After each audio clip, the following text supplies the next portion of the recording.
Merong 91% win rate si Wise kay Ling sa loob ng 594 matches. At ganito niya ito gamitin.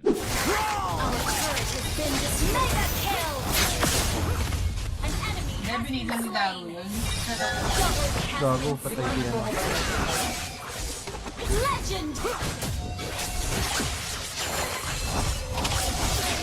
Legendary! Sa game na to, red start ang ginawa ni Wise dahil nasa top side yung Lito at Turtle. Ang maganda kay Ling ay pagka-level 2 niya, sobrang bilis ng rotation niya sa pagtalon sa wall at kayang mauna ni Wise para mas-secure yung Lito. Pagkatapos neto, full clear lang ng Blue at Horned Lizard tapos dalaw sa kalabang XP laner. Sa mga sitwasyong wala pang objective at wala din madalawang lanes, nagki-clear na lang ng jungle creep si Wise para hindi masayang ang oras niya at makapag-farm pa din ng maayos. Isang trick din na ginagamit ni Wise para madaling makapag-steal ng Turtle ay ang paggamit ng ultimate niya para makalapit dito. Hindi kasi maa-atake si Ling habang naka-ulti, pero pwede pa din gumamit ng retry. Para sa first core item, Berserker's Fury agad ang binibili ni Wise para pasakitin agad ang burst ng second skill niya. Tapos sa boots naman ay Magic Boots para sa cooldown reduction at pabilisin ang spam ng second skill. At para sa full item build, ito ang gamit niya. Tapos sa emblem naman, Assassin na may Fatal, Seasoned Hunter at Quantum Charge.